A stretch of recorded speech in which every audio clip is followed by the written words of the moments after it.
name of Allah subhanahu wa ta'ala, who is very kind and great. Dear students, Assalamu alaikum. How are you today? Today's work is question number 2, exercise number 4.2, partial fraction, mathematics of 10th class. Let's look at the board work. Question number 2 है x square plus 7x plus 11 divided by x plus 2 whole square into x plus 3. First of all ये check करेंगे कि ये proper fraction है या improper fraction है.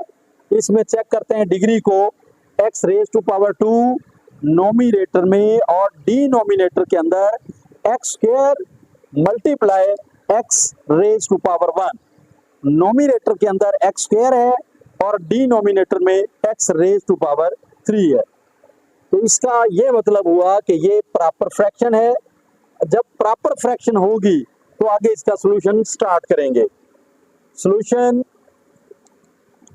x square plus 7x plus 11 divided by x plus 2 whole square into x plus 3.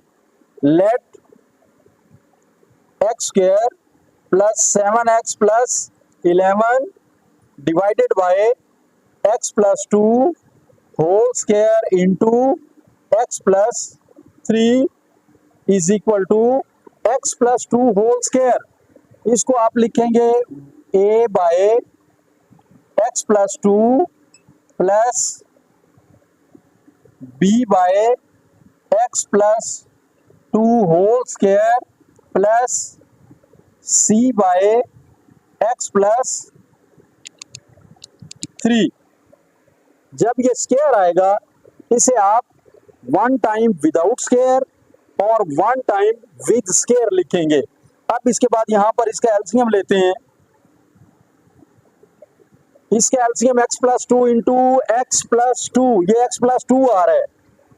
अब ये जो है ये स्मॉलर नंबर है और ये ग्रेटर है. जो ग्रेटर नंबर होगा उसको लिखा जाएगा. यानी अगर सेम रकमें आ जाती हैं तो उनमें से जो बड़ी रकम होगी उसको लिखेंगे. x plus 2 whole square into x plus 3.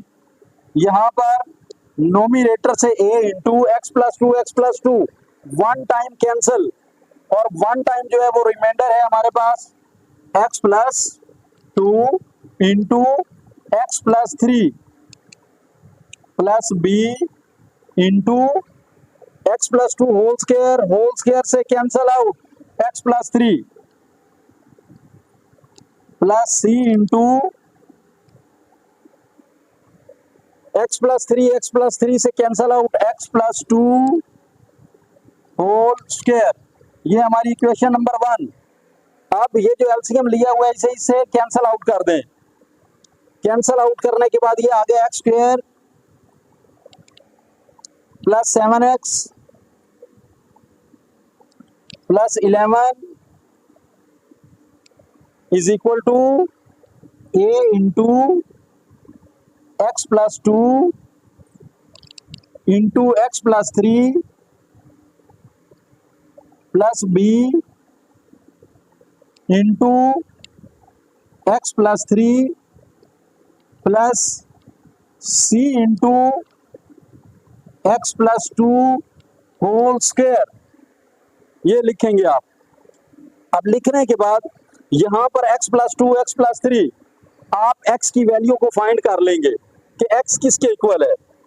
x plus 2 is equal to 0, x is equal to minus 2. The value of x is minus 2. आगे है x plus 3 is equal to 0, x is equal to minus 3. The value of x is minus 2 and minus 3. ये इसकी values आ गई. अब ये equation number 2 है. x की value को minus 2 and minus 3 को आप इक्वेशन नंबर 2 के अंदर पुट करेंगे. यहां पर मेंशन करते हैं put the value of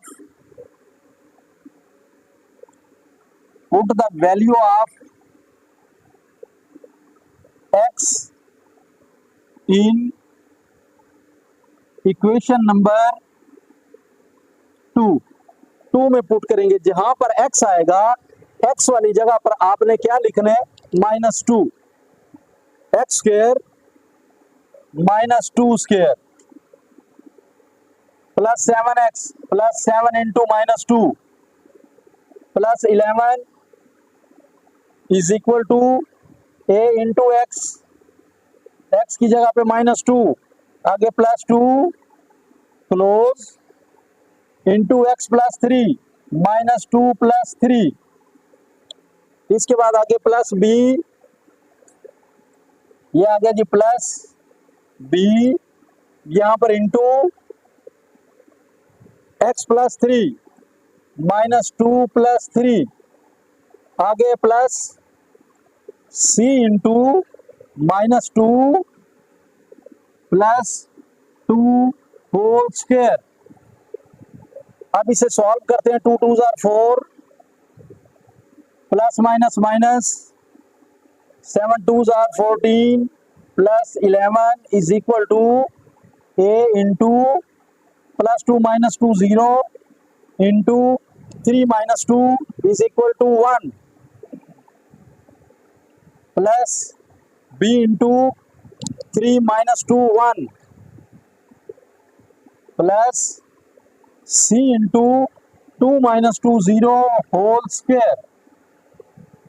11 plus 4 15 minus 14 is equal to, इन तीनों को मल्टीप्लाई करते हैं, मल्टीप्लाई करने के बाद इसका जो आंसर है वो क्या आएगा, वो 0 आएगा, ये 0 आ गया, आगे प्लस ये b आ गया, आगे प्लस 0 रेज टू पावर 2 और मल्टीप्लाई c, वो भी 0 हुआ, ये 0 आ गया। 15 माइनस 14 1 आया, 1 is equal to b and b is equal to 1, the value of b is 1, b की वैल्यू हमारे पास 1 आ गई। अब x is equal to -3 equation number 2 में पुट करेंगे, पुट द वैल्यू ऑफ